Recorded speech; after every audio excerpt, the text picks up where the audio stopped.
You know, behind some of the most revolutionary technology of our time, there's a story you probably haven't heard. And it's not about code or venture capital, but about this really deep spiritual influence that quietly shaped the world we live in today. So let's pull back the curtain on Silicon Valley's secret guru. First up, a name you definitely know, Steve Jobs. The guy was a total visionary, right? He didn't just build a company, he literally put a universe in our pockets.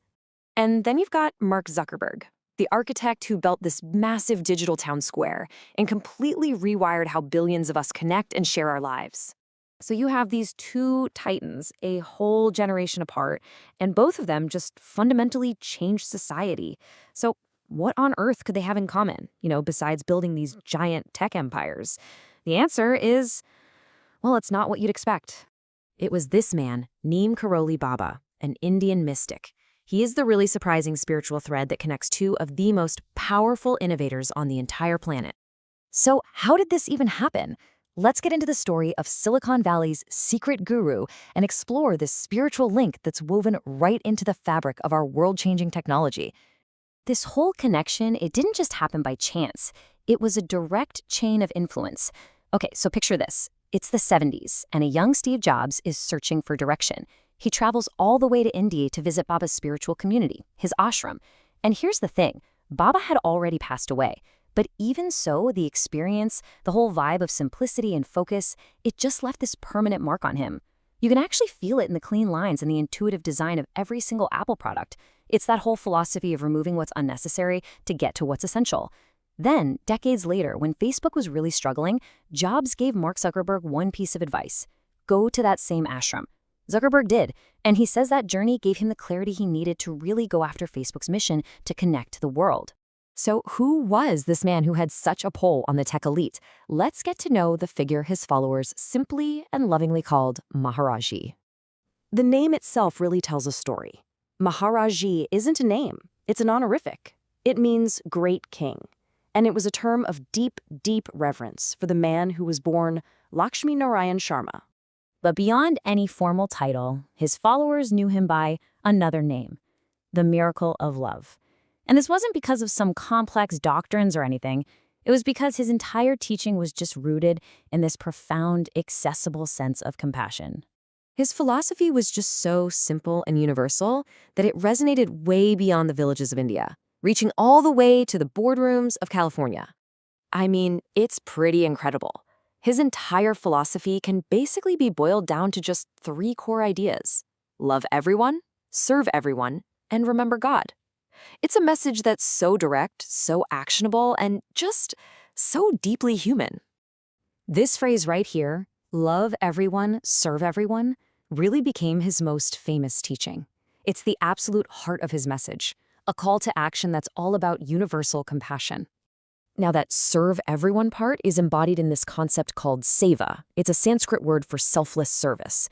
The idea is that helping others without expecting anything in return, well, that itself is the highest form of devotion. In a way, it's kind of the ultimate user-centric philosophy, right? To create and to give just for the benefit of all. It's about turning love into direct action. But his legacy isn't just about philosophy. Oh no. It's also filled with these incredible stories of miracles, events that his followers believe prove his presence continued long, long after his death. And it's this blend of simple ethics and profound mystery that really attracted thinkers who were looking for a different kind of operating system for life. Okay, check out this first story. It's about a promise that seemed totally impossible to keep, but was apparently fulfilled from beyond the grave. So the story goes that Baba once promised one of his followers a sacred stone, a shivling, and a really rare conch shell. Then Baba passed away, and the devotee just figured, well, that promise was lost forever. But sometime later, a young traveling holy man, a sadhu, just shows up and knocks on his door. And he's holding those exact items. And he says simply, these were sent by Maharaj-ji. For his followers, it was absolute proof that his word was unbroken. There's another story that just deepens the mystery even more. This one's about a helper who appeared out of thin air, right when he was needed the most. So it's 1983, a full decade after he passed. The ashram is throwing this huge celebration, and they are completely overwhelmed. Suddenly, this new worker just appears. Nobody knows where he came from. He works tirelessly, cleaning utensils with the energy of like 3 people. Then, when the event is over, he's just gone, vanished, didn't even ask for any payment. To this day, many devotees are convinced it was Maharaj-ji himself, coming back to serve his community.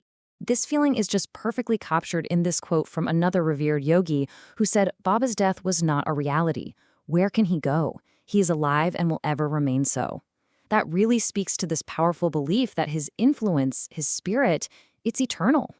And that brings us to his legacy today, which is still shaping our world in some really surprising ways. Just look at this timeline. It shows you just how persistent his influence has been. So in 1973, Baba leaves his physical body.